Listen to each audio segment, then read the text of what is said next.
بسم اللہ الرحمن الرحیم۔ السلام علیکم سامعین، ہم کاشان بصیرت یوٹیوب چینل پر کتاب پڑھ رہے ہیں امام محمد تقی علیہ السلام ولادت سے شہادت تک، جس کے مؤلف ہیں سید محمد کاظم قزوینی۔ ہم پڑھ رہے ہیں، یہ ہے پارٹ نمبر 12 اور پیج نمبر 196 سے ریڈنگ کا آغاز کریں گے۔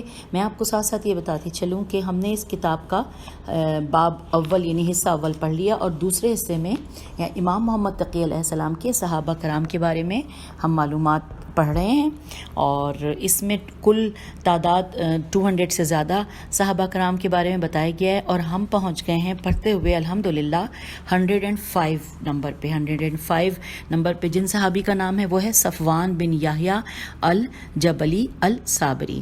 یہ امام موسیٰ کاظم علیہ السلام کے ایک صحابی اور امام علی رضا علیہ السلام اور امام محمد تقی علیہ السلام کے وکلاء میں سے تھے۔ انہوں نے وضو، نماز، روزہ، حج، زکوٰۃ، شادی، طلاق، فرائض، وصیت، فروخت، خریداری، نوادرات، حکمت، بشارات وغیرہ، بشارت جو بشارتیں ہوتی ہیں نا، اور بشارات وغیرہ کے میدان میں 30 کتابیں تصنیف کیں۔ صفوان کی وفات مدینے میں ہوئی، اور امام محمد تقی علیہ السلام نے کسی کو اس کے حنوط اور کفن کے لیے بھیجا، اور انہوں نے اسماعیل ابن موسیٰ کاظم علیہ السلام کو ان کے لیے دعا کرنے کا حکم بھی دیا۔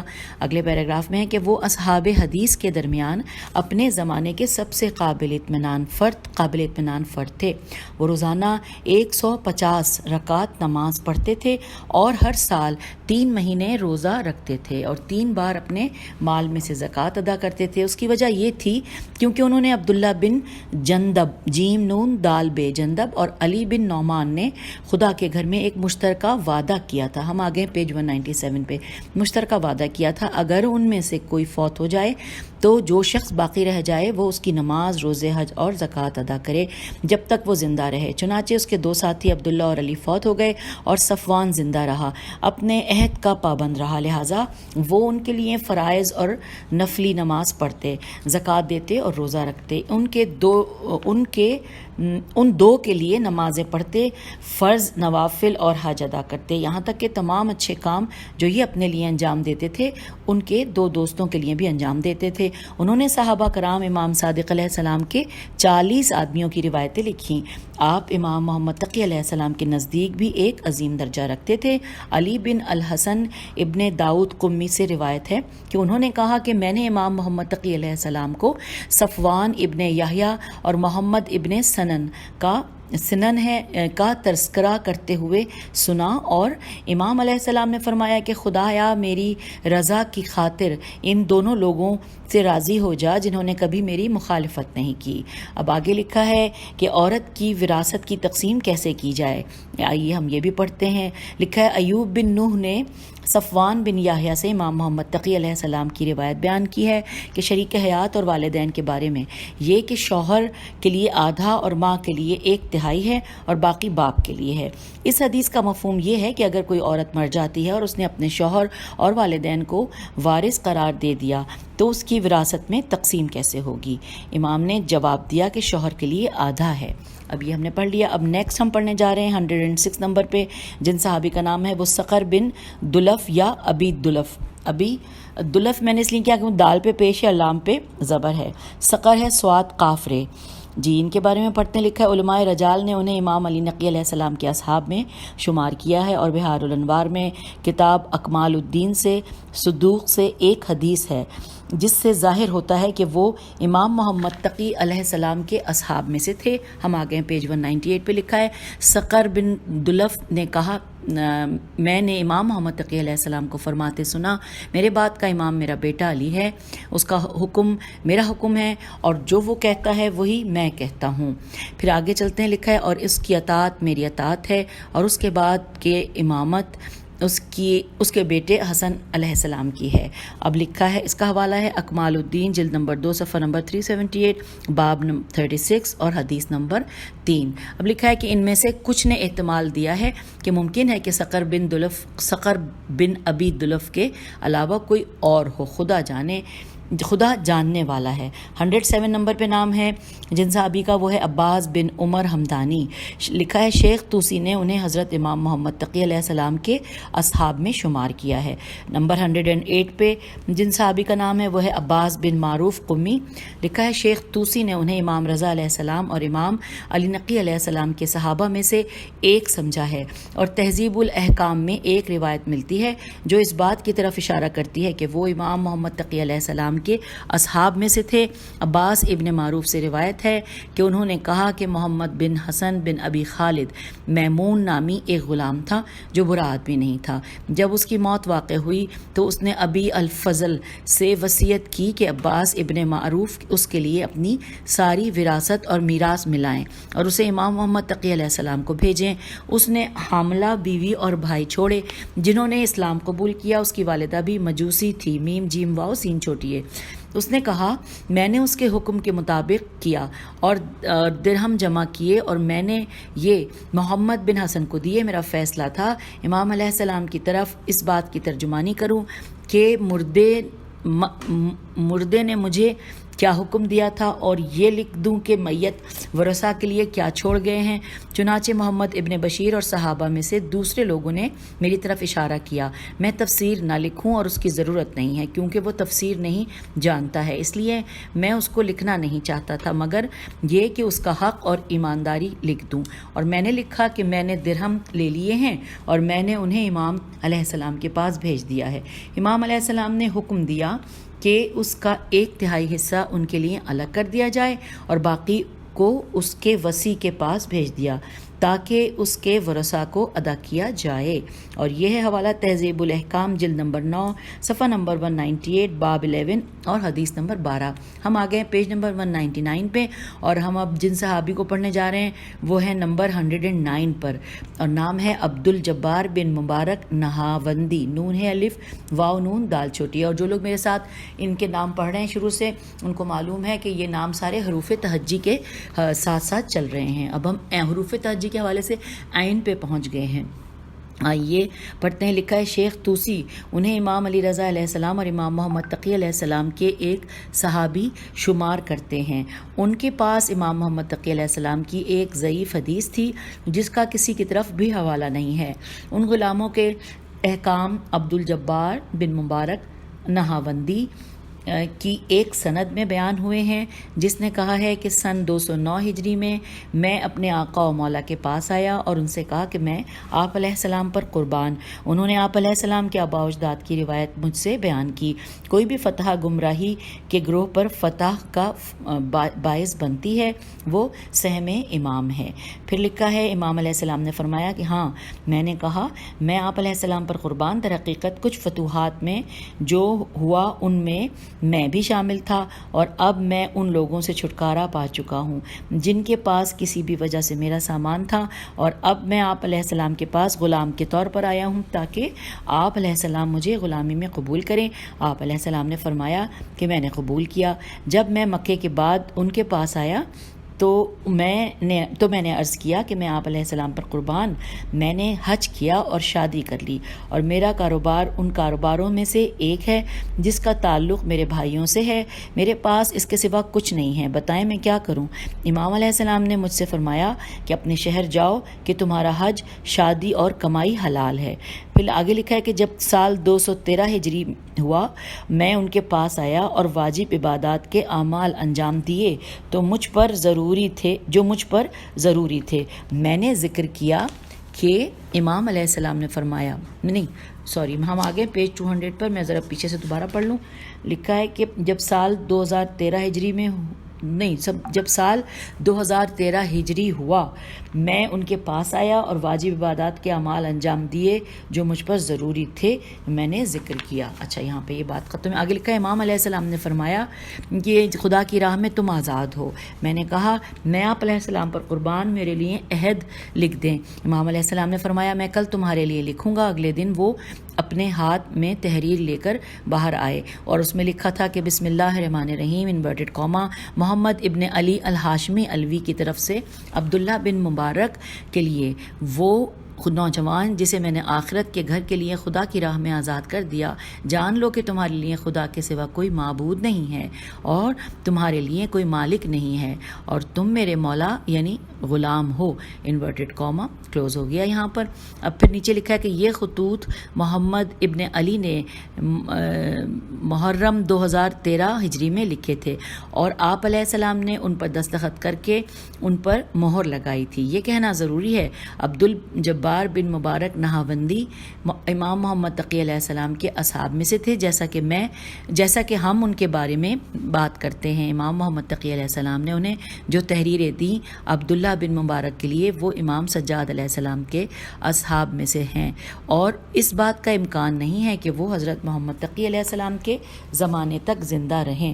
بظاہر امام محمد تقی علیہ السلام کی کتاب کے حوالے سے غلطی ہوئی ہے اور یہ عبدالجبار بن مبارک کے لیے صحیح ہے، عبداللہ بن مبارک کے لیے نہیں۔ اور یہاں آزادی اور سرپرستی کے بارے میں ایک فقہی مسئلہ ہے، ہم اس حدیث کو مختصر طور پر بیان کریں گے۔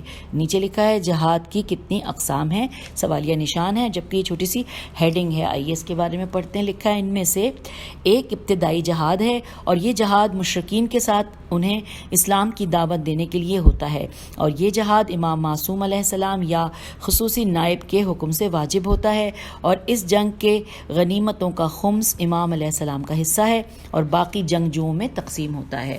اب ہم آگے پیج 201 پر لکھا ہے دوسرا، ابھی ہم نے یہ پہلا پڑھا تھا نا، پر لکھا ہے دوسرا امویوں اور عباسیوں کی جنگیں، کیونکہ وہ صرف عادل امام کے حکم سے نہیں تھا اور نہ ہی جہاد کے لیے مقرر کردہ کوئی خاص نائب تھا، لہٰذا وہ غلط اور گمراہ تھا، اور ساری یہ ورڈ مٹا ہوا ہے۔ اب میں اس کو پہلے تھوڑا سا پہلے دیکھتی ہوں کہ کیا ہونا، غنیمتوں، جی ٹھیک ہے، اس کو میں پڑھتی ہوں۔ گمراہ تھا اور ساری غنیمتیں امام علیہ السلام کے لیے تھیں، جنگجوؤں کے لیے نہیں۔ معاویہ ابن وہب کی حدیث میں امام صادق علیہ السلام سے روایت ہے کہ انہوں نے کہا، میں نے امام صادق علیہ السلام سے پوچھا، وہ جہاد جو امام کے حکم سے ہوتا ہے، اگر مال غنیمت حاصل کیا جاتا ہے تو وہ کیسے تقسیم ہوگا؟ تو امام علیہ السلام نے فرمایا کہ اگر انہوں نے کسی امیر سے مقابلہ کیا جس کا امام علیہ السلام نے حکم دیا تھا، اس سے خدا اور اس کے رسول صلی اللہ علیہ وآلہ وسلم کے لیے خمس نکالا جائے گا، اور اس کا 5واں حصہ امام علیہ السلام کا اور باقی جنگجوؤں میں تقسیم ہوگا۔ اور اگر انہوں نے امام علیہ السلام کے حکم سے مشرکین کا مقابلہ نہیں کیا، یعنی بغیر جنگ، تمام مال غنیمت امام علیہ السلام کا ہوگا، تو وہ جیسے چاہے عمل کرے گا۔ انورٹڈ کاما یہاں کلوز ہو گیا ہے۔ پھر لکھا ہے کہ یہ امام جعفر صادق علیہ السلام سے بھی مروی ہے، جب لوگ امام کے حکم کے بغیر لڑے تو سارا مال غنیمت امام علیہ السلام کے لیے ہے، اور اگر وہ امام کے حکم پر لڑتے ہیں تو خمس امام کی غنیمت ہے۔ پھر لکھا ہے عبدالجبار ابن مبارک نے کہا کہ میرے پاس آپ کے آباء و اجداد کی روایت ہے، ہر فتح جو امام کی اجازت کے بغیر وقوع پذیر ہو اس کی غنیمت سہم امام ہے۔ امام علیہ السلام نے بھی اس کی تصدیق کی، اپنے قول کی وضاحت کرتے ہوئے جو انہوں نے کہا، میں نے ان لوگوں سے چھٹکارا پایا جنہوں نے کسی وجہ سے میری ملکیت کی۔ اس کے بعد لکھا ہے یہ نیکسٹ پیراگراف میں کہ یہ لکھنا ضروری ہے، اس کا مطلب یہ ہے کہ آزادی کی ایک وجہ خط و کتابت بھی ہے، اور یہ کہ وہ شخص اپنے خادموں سے اس رقم سے مقابل خط و کتابت کرتا ہے جو وہ قسطوں میں ادا کرتا ہے، اور جب یہ اقساط ادا کر دیتا ہے تو وہ آزاد ہو جائے گا۔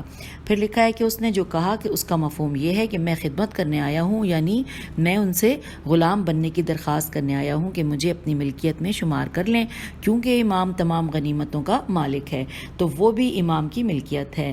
امام علیہ السلام اس پر راضی ہو گئے، اور امام علیہ السلام نے اس سے فرمایا کہ میں نے قبول کیا کہ مملوک، میم لام واو کاف، مملوک غلام ان کی اجازت کے بغیر کچھ نہیں کر سکتا۔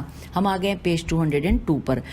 لکھا ہے غلام اپنے مالک کی اجازت کے بغیر کام انجام نہیں دے سکتا، اور اس شخص نے اپنے مالک کی اجازت کے بغیر حج کیا اور شادی کر لی، لہٰذا امام علیہ السلام نے سال 213 ہجری میں اسے تمام مال حج، شادی اور کام کرنے کی اجازت دی اور اسے خدا کی راہ میں آزاد کر دیا اور اس کے لیے ایک خط لکھا۔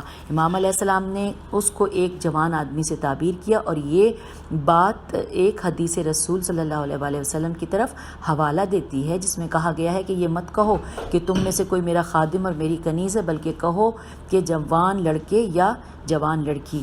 اس کے اس قول کا معنی یہ ہے کہ آپ کے لیے کوئی سید نہیں ہے، اس کا مطلب مالک نہیں ہے۔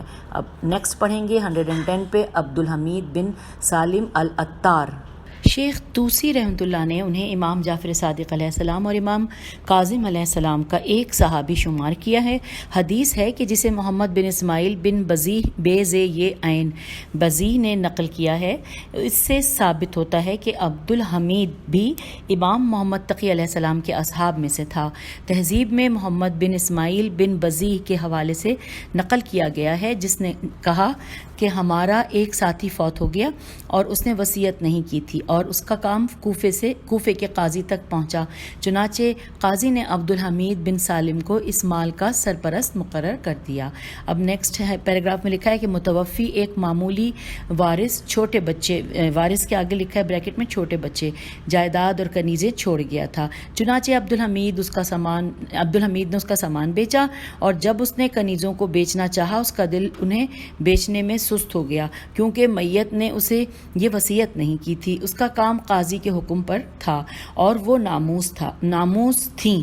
پھر لکھا ہے محمد بن اسماعیل نے اسے امام محمد تقی علیہ السلام سے روایت کی اور عرض کیا کہ میں آپ علیہ السلام پر قربان، ہمارا ایک ساتھی فوت ہو گیا ہے اور کسی نے ولی مقرر نہیں کیا ہے، اس نے کنیز چھوڑی ہے اور قاضی نے اسے فروخت کرنے کے لیے ایک شخص مقرر کیا ہے، لیکن اس کا دل اس سے مطمئن نہیں ہے کیونکہ وہ ان کو اپنی ناموس سمجھتا ہے۔ آگے لکھا ہے پوچھا ہے کہ آپ کی رائے کیا ہے، آپ علیہ السلام کی رائے کیا ہے؟ تو امام نے جواب دیا کہ اگر وکیل تمہاری طرح اور عبدالحمید کی طرح ہے تو کوئی حرج نہیں ہے۔ اور حوالہ ہے کتاب تہذیب الاحکام شیخ طوسی جلد نمبر 9 صفحہ نمبر 240 اور باب نمبر 20، جبکہ حدیث نمبر 25 ہے یہ۔ اب 111 نمبر پہ جن صحابی کا نام ہے وہ ہے، صفحہ تو ہم پیج پہ آ گئے ہیں 203 پر، اور نمبر جو چل رہا ہے صحابیوں کے بارے میں معلومات ہم پڑھ رہے ہیں، اس میں 111 نمبر پہ ہم آ گئے ہیں۔ عبد الرحمن بن ابی نجران تمیمی کوفی، لکھا ہے یہ امام رضا علیہ السلام اور امام محمد تقی علیہ السلام کے سقا قابل اعتماد صحابی تھے۔ سقا کے سے قاف ہے اور ان کی قضایا کھانے پینے اور نوادر کے موضوعات پر بہت ساری تالیفات موجود ہیں۔ عبد الرحمن بن ابی نجران کی روایت ہے کہ انہوں نے کہا کہ میں نے امام محمد تقی علیہ السلام سے توحید کے بارے میں پوچھا، کیا میں کسی بھی چیز میں خدا کا تصور کر سکتا ہوں؟ تو امام علیہ السلام نے فرمایا کہ ہاں، لیکن ایسی چیز جس کی حقیقت سمجھ نہ آتی ہو اور اس کی کوئی حد نہ ہو، کیونکہ جو کچھ بھی تمہاری ذہن میں آتا ہے خدا اس سے مبرہ ہے، اس جیسی کوئی چیز نہیں ہے، ذہن اسے درک نہیں کر سکتا، عقل اسے کیسے درک کر سکتی ہے؟ کیونکہ اس کا وجود عقل کا برعکس ہے، کیونکہ عقل نقش کو وجود میں لاتی ہے۔ اور حوالہ ہے اس بات کا کافی جلد نمبر 1 صفحہ نمبر 82 اور حدیث نمبر 1۔ پھر لکھا ہے کہ عبد الرحمن اب ابن ابی نجران نے روایت کی کہ میں نے امام محمد تقی علیہ السلام کو خط لکھا، خدا مجھے آپ علیہ السلام پر قربان کرے، کیا ہم اس رحم کرنے والے مہربان اور بے نیاز کی عبادت کر سکتے ہیں؟ امام علیہ السلام نے فرمایا کہ جو شخص نام کے مالک کے بغیر صرف ناموں کی عبادت کرتا ہے وہ مشرک، کافر اور منکر ہے، اور اس نے کسی چیز کی عبادت نہیں کی بلکہ اس خدائے یکتا و یگانہ اور بے نیاز کی عبادت کرو جس کے لیے یہ نام لیے گئے ہیں، نہ کہ ناموں کی عبادت کرو، کیونکہ نہ صرف صفات ہیں، لکھا ہے نام صرف صفات ہیں جو خدا نے اپنی تعریف میں بیان کیے ہیں۔ حوالہ ہے اس بات کا کتاب کافی جلد نمبر 1 صفحہ نمبر 87 اور 88 اور حدیث نمبر 3 ہے۔ اور اب ہم اس کتاب کے صفحہ نمبر 204 پہ آگے لکھا ہے امام علیہ السلام نے یہ بھی روایت بیان کی کہ امام محمد تقی علیہ السلام سے کسی شخص کے بارے میں پوچھا گیا جو عمدن نبی اکرم صلی اللہ علیہ وآلہ وسلم کی زیارت کی نیت کرتا ہے۔ امام علیہ السلام نے فرمایا فرمایا کہ اس کے لیے ہے جنت اس کے لیے ہے. اور حوالہ ہے تہذیب الاحکام شیخ طوسی جلد نمبر 6 صفحہ نمبر 3 اور 4 باب نمبر 2 حدیث نمبر 3. اس حدیث کا ذکر اسی طرح کامل الزیارت میں بھی ہوا ہے. اب ہم صحابی جو ہیں وہ 112 نمبر پہ پڑھ رہے ہیں. عبد الرزاق بن حمام یمانی یا صنعانی، سواد نون الف نہیں سواد نون عین الف نون چھوٹی ہے، یمانی یا سنانی. اچھا، آپ امام محمد تقی علیہ السلام کے اصحاب میں سے تھے. برقی نے انہیں امام صادق علیہ السلام کے اصحاب میں شمار کیا ہے. عبد الرزاق 211 ہجری میں فوت ہوا اور اس کا مطلب یہی ہے کہ انہوں نے امام محمد تقی علیہ السلام کے زمانے کو درک کیا. اچھا، اب یہاں پر آگے ہے 113 نمبر پہ. نام ہے عبد السلام بن صالح حروی. لکھا ہے ان کی کنیت ابو السلط ہے، سواد لام تے ہے. یہ امام علی رضا علیہ السلام اور امام محمد تقی علیہ السلام کے ایک ساتھی تھے اور یہ قابل اعتبار صحیح الحدیث اور شدید شیعہ تھے. اہل بیت علیہ السلام کے دشمنوں سے نے شیعہ مذہب اور اہل بیت علیہ السلام سے دوستی کی وجہ سے اسے ضعیف کہا. انہوں نے حضرت امام علی رضا علیہ السلام اور حضرت امام محمد تقی علیہ السلام کے معجزات میں بہت ساری روایات نقل کیں اور ان کے لیے کتاب وفات الرضا کی تصنیف درج کی گئی. کتاب عیون اخبار الرضا میں امام علی رضا علیہ السلام کو زہر دیے جانے اور ان کی وفات کی کیفیت اور امام محمد تقی علیہ السلام کا اپنے والد کے ساتھ ان کی وفات کے موقع پر موجود ہونا بیان کیا ہے. ہم آئندہ گفتگو میں امام محمد تقی علیہ السلام سے متعلق کچھ چیزوں کا اظہار کریں گے. اب اگلے پیراگراف میں لکھا ہے کہ ابو السلط سواد لامتے ابو السلط نے کہا کہ میں گھر کے صحن میں رنجیدہ اور غمزدہ کھڑا تھا. اسی دوران میں نے ایک خوبصورت نوجوان کو گھونگھریالے بالوں والے اور کنگھی کیے ہوئے دیکھا جو امام رضا علیہ السلام سے مماثل تھا. داخل ہوئے، میں ان کے پاس گیا اور عرض کیا آپ علیہ السلام کہاں سے آئے ہیں، جبکہ دروازہ بند تھا. امام محمد تقی علیہ السلام نے جواب دیا وہ جو اس وقت مجھے مدینے سے یہاں لایا ہے وہی ہے جس نے مجھے بند گھر میں داخل کر دیا. ہم آگے ہیں پیج نمبر 205 پہ. لکھا ہے میں نے ان سے کہا کہ آپ کون ہیں، تو انہوں نے فرمایا کہ میں تم پر خدا کی حجت ہوں اے ابا سلط سواد لامتے، میں امام محمد تقی ہوں. تو پھر وہ اپنے والد کے پاس گئے اور حجرے میں داخل ہوئے اور مجھے اپنے ساتھ داخل ہونے کا حکم دیا، یہاں تک کہ امام رضا علیہ السلام نے ان کی طرف دیکھا گویا وہ ان کے منتظر تھے. امام علیہ السلام نے انہیں گلے لگا لیا اور اپنے سینے سے لگا لیا اور ان کی آنکھوں کے درمیان بوسہ لیا.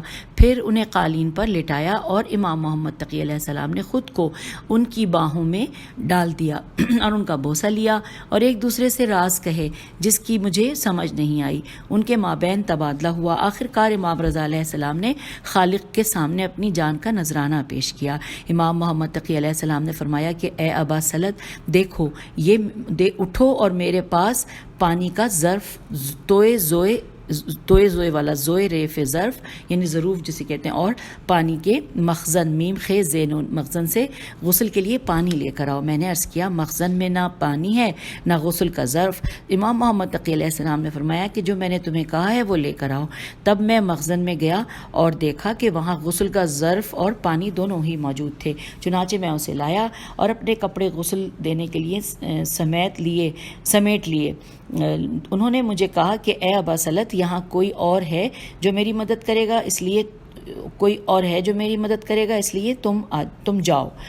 میں کمرے سے باہر آ گیا تو انہوں نے امام علی رضا علیہ السلام کو غسل دیا اور پھر فرمایا کہ مخزن میں جاؤ اور میرے لیے صندوق میں جو موجود کفن اور حنوط وہ لے آؤ.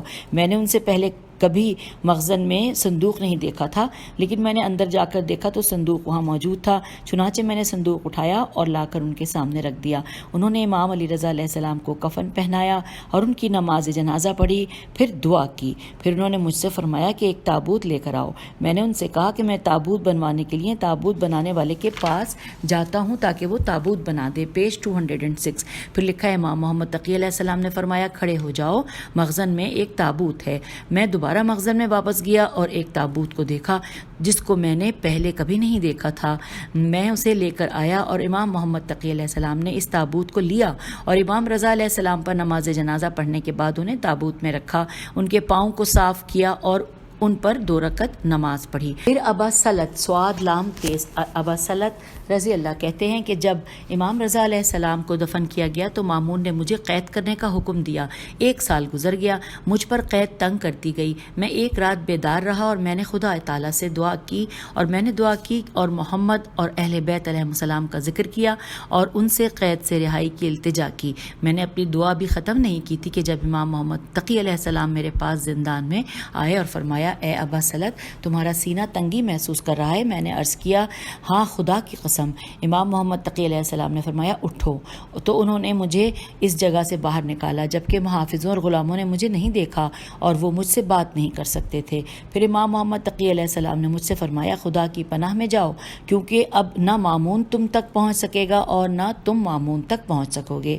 ابا سلط نے لکھا کہ میں نے اس دن سے مامون کو نہیں دیکھا، اور یہ حوالہ ہے کتاب عیون اخبار الرضا جلد نمبر 2 صفحہ نمبر 271 باب 63 حدیث نمبر 1۔ ساتھ ساتھ لکھا ہے کہ اس روایت کو کتاب الخرائج میں کچھ تبدیلیوں کے ساتھ درج کیا گیا ہے، جلد نمبر 1 صفحہ نمبر 352 جز نمبر 9 اور حدیث نمبر 8 میں۔ آگے پڑھتے ہیں، نیکسٹ ہے 114 نمبر پہ جن صحابی کا نام ہے وہ ہیں عبدالعزیز بن المحتدی اشعری قمی۔ وہ امام رضا علیہ السلام اور امام محمد تقی علیہ السلام کے وکیل تھے، اور سلحہ سواد لام ہے الف حمزہ سلحہ میں سے تھا۔ کشی نے کاف شین چھوٹی ہے، کشی نے فضل ابن شاہزان کی ایک روایت میں بیان کیا ہے کہ وہ کہتا ہے کہ میں نے اس کے زمانے میں ان جیسا کوئی قوم کے رہنے والا شخص نہیں دیکھا، اور حوالہ ہے رجال کشی میں کتاب کا نام میں صفحہ نمبر 506 جز نمبر 6 اور حدیث نمبر 974۔ ہم آ گئے ہیں پیج نمبر 207 پر۔ پھر لکھا ہے کہ اسی طرح یہ بھی روایت ہے کہ انہوں نے کہا کہ میں نے امام محمد تقی علیہ السلام کو خط لکھا، میرے پاس آپ علیہ السلام کی کوئی چیز ہے، وہ حکم دیں اور مجھے بتائیں کہ میں وہ چیز کسے ادا کروں۔ تو امام علیہ السلام نے جواب میں لکھا کہ میں نے جو کچھ اس خط میں لکھا ہے میں نے اسے درک کر لیا ہے، الحمدللہ خدا تمہارے گناہوں کو معاف کرے اور ہم پر اور تم پر رحم فرمائے اور تم میری خوشی کی بدولت خوش ہو۔ یہاں پہ اس کا حوالہ ہے وہی رجال کشی صفحہ نمبر 506 جز نمبر 6 حدیث نمبر 976۔ اب ہم آگے ہیں، یعنی کہ 115 نمبر پہ جن صحابی کا نام ہے وہ ہے عبدالعزیز بن یحییٰ جلودی جیم لام واو دال جلودی ازدی بصری۔ ان کی کنیت ابا احمد تھی، بصرے کے شیخ تھے۔ نجاشی نے انہیں حضرت امام محمد تقی علیہ السلام کے اصحاب میں سے ایک سمجھا۔ ان کی تالیفات تمام مختلف فنون میں 190 کے قریب ہیں، لیکن بدقسمتی سے ان میں سے کوئی بھی موجود نہیں ہے۔ اب نمبر 116 پہ نام پڑھنے ہم جا رہے ہیں۔ عظیم حسنی ہے سین نون چھوٹی ہے، یہ عظیم بن عبداللہ بن علی بن الحسین بن زید بن حسن بن علی بن ابی طالب علیہ السلام ہیں۔ امام حسن علیہ السلام سے منسوب ہونے کی وجہ سے ان کا لقب حسنی ہے۔ رے میں رہائش پذیر ہوئے۔ رے آپ کو پتہ ہے نا کہ ایک شہر کا نام ہے رے، کیونکہ یہاں پہ بھی انورٹڈ کاما میں لکھا ہوا ہے، بلکہ رے نہیں ہے رے ہے، کیونکہ رے پہ زبر ہے، تو رے میں رہائش پذیر ہونے کی وجہ سے انہیں رازی کہا جاتا ہے۔ یہ ہمارے زمانے میں شاہ عبدالعظیم کے نام سے جانے جاتے ہیں اور ان کی قبر رے میں ہے۔ وہ امام محمد تقی علیہ السلام اور امام علی نقی علیہ السلام کے اصحاب میں سے تھے۔ مشہور یہ ہے کہ ان کی وفات امام علی نقی علیہ السلام کے زمانے میں ہوئی تھی۔ آپ جلیل القدر، عظیم الشان، متقی اور پرہیزگار تھے۔ انہوں نے امام تقی علیہ السلام اور امام علی نقی علیہ السلام سے بہت سی احادیث نقل کی ہیں۔ احادیث ائمہ واسطے کے ساتھ اور واسطے کے بغیر کہ جن کی تعداد 72 حدیثیں ہیں، جن کا تذکرہ احادیث کی کتابوں میں کیا گیا ہے، ان کی یہ ایک کتاب خطب امیر المومنین کے نام سے مشہور ہے۔ ہم آ گئے ہیں پیج 208 پر۔ 208 پر آئیے دیکھتے ہیں آگے کیا لکھا ہے کہ برقی روایت بیان کرتے ہیں کہ جس کا خلاصہ یہ ہے کہ جب حکمران علویوں کو گرفتار کر رہا تھا اور قتل کر رہا تھا تو عبدالعظیم حسنی رے میں داخل ہوئے، اور موالی، یعنی یہاں موالی کے آگے لکھا ہے بریکٹ میں کہ گلی کا نام ہے، تو موالی میں ایک شیعہ کے گھر سرداب میں رہنے لگے۔ آپ وہاں خدا کی عبادت کرتے اور دن کے وقت روزے رکھتے اور رات کو نماز پڑھتے، چپکے سے گھر سے باہر آ جاتے اور قریب ہی موجود قبر قبر کی زیارت کرتے ہوئے کہتے کہ یہ موسیٰ بن جعفر کے بیٹوں میں سے ایک بیٹے کی قبر ہے۔ اس کے بعد عبدالعظیم کی قبر کو اس قبر کے سامنے بنایا گیا جس قبر کی وہ جا کر زیارت کیا کرتے تھے۔ نیکسٹ پیراگراف میں لکھا ہے کہ وہ ہمیشہ حکمران سے پوشیدہ اس سرداب میں رہتے تھے۔ ان کی خبر شیعوں میں پھیل گئی، وہ ایک ایک کر کے آتے اور ان کی حدیث سنتے۔ ایک رات ایک شیعہ شخص نے رسول خدا صلی اللہ علیہ وآلہ وسلم کو خواب میں دیکھا۔ رسول اللہ صلی اللہ علیہ وآلہ وسلم نے اسے فرمایا کہ میرے بیٹوں میں سے ایک شخص کو موالی گلی کا نام پھر لکھ دیا، موالی کے آگے گلی کا نام کہ موالی سے لے جایا جائے گا اور عبدالجبار بن عبدالوہاب کے کھیت میں سیب کے درخت کے پاس دفن کیا جائے گا۔ پھر انہوں نے ایک جگہ کی طرف اشارہ کیا جہاں اب عبدالعظیم کو دفن کیا گیا ہے۔ وہ شخص خواب سے بیدار ہوا، اٹھا اور کھیت کے مالک کے پاس گیا تاکہ وہ اس کھیت کی زمین کو خرید سکے۔ کھیت کے مالک نے اسے بتایا کہ تمہیں درخت اور اس کی جگہ کیوں چاہیے؟ اس شخص نے اسے خواب کی داستان سنائی تو کھیت کے مالک نے اسے بتایا کہ میں نے تم سے پہلے یہ خواب دیکھا تھا اور میں نے کھیت کو مکمل طور پر عبدالعظیم اور شیعوں کے لیے وقف کر دیا ہے تاکہ وہ انہیں یہاں دفن کریں۔ عبدالعظیم بیمار ہوئے اور بعد میں ان کا انتقال ہو گیا۔ جب انہیں غسل دینے کے لیے براہنہ کیا گیا تو ان کی جیب میں سے ایک کاغذ کا ٹکڑا نکلا جس میں انہوں نے اپنے نسب کا حوالہ دیتے ہوئے لکھا تھا کہ ابو القاسم عبدالعظیم بن عبداللہ الحسنی۔ اب ہم آ گئے پیج 208 پر، لکھا ہے عبدالعظیم حسنی نے امام محمد تقی علیہ السلام سے پھر ان کے آباء و اجداد سے نقل کیا ہے کہ امیر المومنین علیہ السلام نے فرمایا کہ کام سے پہلے کی حکمت عملی تمہیں ندامت سے باز رکھے گی، اور یہ حوالہ ہے کتاب عیون اخبار الرضا شیخ صدوق صفحہ نمبر 58 اور حدیث 204 جبکہ باب 31۔ اور اب یہاں پر ہیڈنگ ہے گناہان کبیرہ، یہ اس کے بارے میں پڑھتے لکھا ہے کتاب کافی میں عبدالعظیم بن عبداللہ حسنی سے روایت نقل کی گئی ہے جس نے کہا ہے امام محمد تقی علیہ السلام اللہ ان پر درود و سلام بھیجے مجھ سے روایت بیان کرتے ہیں کہ عمر بن عبید ابا عبداللہ صادق علیہ السلام کے حضور حاضر ہوا اور سلام کیا اور بیٹھ گیا اور سورہ شورا کی آیت نمبر 37 کی تلاوت کی۔ انورٹڈ کامہ میں اس کا ترجمہ پڑھتے ہیں کہ وہ جو بڑے گناہوں اور فحاشی سے بچتے ہیں، انورٹڈ کامہ کلوز، اور پھر وہ خاموش ہو گیا۔ ابو عبداللہ الصادق نے اس سے پوچھا کہ تم کیوں خاموش ہو گئے؟ عرض کیا میں اللہ تعالیٰ کی کتاب کے ذریعے گناہان کبیرہ کو پہچانوں۔ امام علیہ السلام نے فرمایا اے عمرو، سب سے بڑا گناہ خدا کے ساتھ شریک کرنا ہے، جیسا کہ اللہ تعالیٰ سورہ مائدہ کی آیت نمبر 72 میں ارشاد فرماتا ہے انورٹڈ کامہ یقیناً جو شخص خدا کے ساتھ شرک کرتا ہے خدا اس پر جنت ضرور حرام کرے گا، انورٹڈ کامہ یہاں پر ہو گیا کلوز۔ اور پھر ہم آگے جا رہے ہیں، لکھا ہے اس کے بعد خدا کی رحمت سے مایوسی ہے کیونکہ خدا تعالیٰ سورہ یوسف کی آیت نمبر 87 میں فرماتا ہے کہ اب ہم ترجمہ پڑھیں انورٹڈ کامہ میں کہ خدا کی رحمت سے کافروں کے سوا کوئی مایوس نہیں ہوتا ہے، پھر وہ خدا کی تدبیر سے محفوظ ہے، اور یہاں پر انورٹڈ کامہ کلوز ہو گیا ہے۔ اور اب ہم پیج نمبر 210 پہ آ گئے ہیں، لکھا ہے کہ کیونکہ سورہ اعراف کی آیت نمبر 99 میں آیا ہے، ترجمہ ہم پڑھنے جا رہے ہیں کہ تو کیا یہ لوگ خدا کی تدبیر سے ڈھیٹ ہو گئے ہیں؟ تو یاد رہے کہ خدا کے داؤ سے صرف گھاٹا اٹھانے والے ہی نڈر ہوتے ہیں، انورٹڈ کامہ کلوز ہو گیا۔ پھر لکھا ہے جبکہ ہارنے والوں کا گروہ خود کو خدا کے عذاب اور انتقام سے محفوظ نہیں سمجھتا۔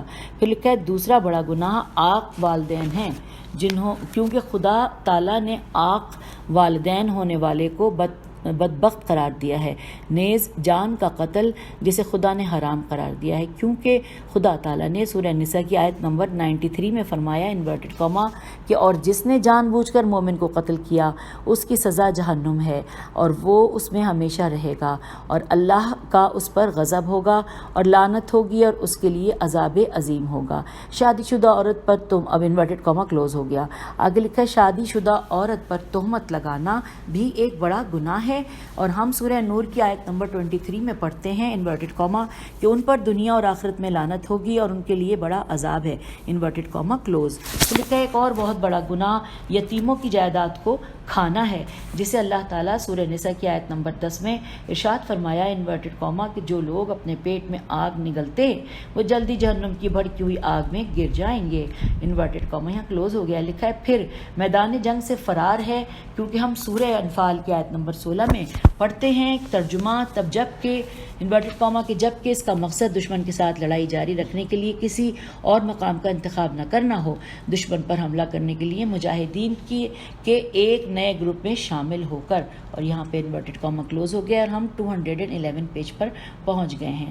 لکھا ہے خدا کے بقول سورہ بقرہ کی آیت نمبر 275 میں سود کھانا ایک عظیم گناہ ہے، انورٹڈ کاما میں لکھا ہے کہ جو سود کھاتے ہیں وہ اپنی روزی روٹی کے لیے لوگوں میں کھڑے نہیں ہوتے سوائے اس کے جسے شیطان نے ان کے اذہان سے پریشان کیا ہو اور اس کے ذہنی فکری توازن کو پریشان کر دیا ہے، یہاں پہ انورٹڈ کاما کلوز ہو گیا۔ پھر لکھا ہے سورہ بقرہ کی آیت نمبر 102 آیت نمبر 102 میں جادو کے متعلق ہم پڑھتے ہیں انورٹڈ کاما میں کہ وہ یقینی طور پر یہود جانتے تھے کہ جو کوئی جادو خریدے گا اسے آخرت میں بھی فائدہ نہیں ہوگا۔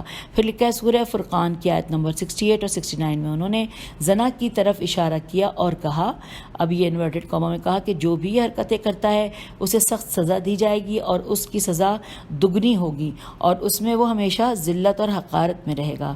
پھر نیچے لکھا ہے کہ جھوٹی قسم کھانا ایک اور بڑا گناہ ہے کہ جس کے بارے میں ہم سورہ آل عمران کی آیت نمبر 77 میں پڑھتے ہیں کہ اب اس کا ترجمہ ہم پڑھ لیں گے یہاں پر پیج 212 پر، اور یہ ہے کہ بے شک جو لوگ اپنا عہد اور ان کی قسم کو تھوڑی قیمت پر بیچ دیتے ہیں انہیں آخرت میں کوئی فائدہ نہیں ہوگا، انورٹڈ کاما کلوز ہو گیا۔ اس کے بعد لکھا ہے سورہ آل عمران کی آیت نمبر 161 جس میں خیانت کی طرف اشارہ کیا گیا ہے، فرماتا ہے کہ جو انورٹڈ کاما جو بھی خیانت کرے گا اسے قیامت کے دن سزا دی جائے گی، انورٹڈ کاما کلوز ہو گیا۔ اس پھر لکھا ہے واجب زکوٰۃ کو روکنا ایک اور گناہ ہے، خدا تعالیٰ سورہ توبہ کی آیت نمبر 35 میں ارشاد فرماتا ہے کہ اور اس کے ماتھے پیٹھ اور اطراف گرم کریں گے، انورٹڈ کاما کلوز ہو گیا۔ لکھا ہے نیز جھوٹی گواہی اور اس گواہی کی پردہ پوشی جو خدا تعالیٰ نے سورہ بقرہ کی آیت نمبر 283 میں ارشاد فرمائی، انورٹڈ کاما کہ جو کوئی جھوٹی گواہی دیتا ہے یقیناً اس کا دل گناہ گار ہے، انورٹڈ کاما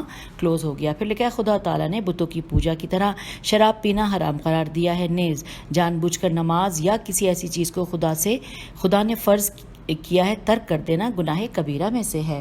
پھر لکھا ہے رسول خدا صلی اللہ علیہ وآلہ وسلم نے فرمایا کہ جو جان بوجھ کر نماز چھوڑ دیتا ہے وہ خدا کے واجبات اور رسول خدا صلی اللہ علیہ وآلہ وسلم کی ذمہ داری سے باہر ہے، انورٹڈ کاما کلوز۔ دوسرے بڑے گناہ عہد شکنی اور قطع رحم ہیں، جیسا کہ ہم سورہ رعد کی آیت نمبر 25 میں پڑھتے ہیں کہ انورٹڈ کاما میں کہ ان کے لیے لعنت اور برا گھر ہے، انورٹڈ کاما کلوز۔ ہم آگے ہیں پیج 213 پہ لکھا ہے یہ الفاظ کو سننے کے بعد عمرو باہر نکلا اور اس کا رونا بڑھ گیا اور اس نے کہا تباہ ہوا وہ ہے جس نے اپنے لیے بات کی اور فضل و کرم سے آپ کے ساتھ لڑائی کی، اور یہ حوالہ ہے کافی جلد 2 صفحہ نمبر 287 285 حدیث نمبر 24۔ پھر لکھا ہے تہذیب میں عبدالعظیم حسنی کی ایک سند سے روایت ہے کہ جس نے کہا کہ میں نے خدا کے علاوہ کسی اور کے نام پر ذبح کرنے کے بارے میں سوال کیا تو امام علیہ السلام نے فرمایا کہ خدا کی عبادت کے لیے بت، مجسمے یا درختوں سے بنی ہوئی چیزوں کی عبادت حرام ہے، جس طرح مردہ گوشت، خون اور سور کا گوشت حرام ہے، انورٹڈ کاما کلوز، سوائے اس کے کہ سورہ بقرہ کی آیت نمبر 173 میں ارشاد ہوا کہ انورٹڈ کاما کہ جب بھی کوئی شخص ان کو کھانے پر مجبور ہو جائے اور حرام کا طلبگار ہو اور ضرورت سے زیادہ استعمال کرنے والا نہ ہو تو اس کے لیے کوئی گناہ نہیں ہے، انورٹڈ کاما کلوز ہو گیا۔ انہوں نے پوچھا اے فرزند رسول خدا صلی اللہ علیہ وآلہ وسلم مجبور کے لیے مردہ کب حلال ہوتا ہے؟ تو انہوں نے فرمایا میرے والد نے مجھ سے اپنے باپ دادا کی حدیث نقل کی جس میں رسول صلی اللہ علیہ وآلہ وسلم سے پوچھا گیا کہ ہم اس سرزمین میں ہیں جہاں قحط پڑا ہے تو ہمارے لیے مردہ کب حلال ہوگا؟ تو حضور پاک صلی اللہ علیہ وآلہ وسلم نے فرمایا کہ جب تم ایک دوسرے کے ساتھ حرام کھانے میں لطف اندوز نہیں ہو رہے ہو، تمہارے پاس پینے اور سبزیوں کے لیے کچھ نہ ملے، لہٰذا تمہاری عزت میں تمہاری عزت اس میں ہے، انورٹڈ کاما کلوز ہو گیا لکھا ہے، اس کا مطلب یہ ہے کہ آپ کو اجازت ہے۔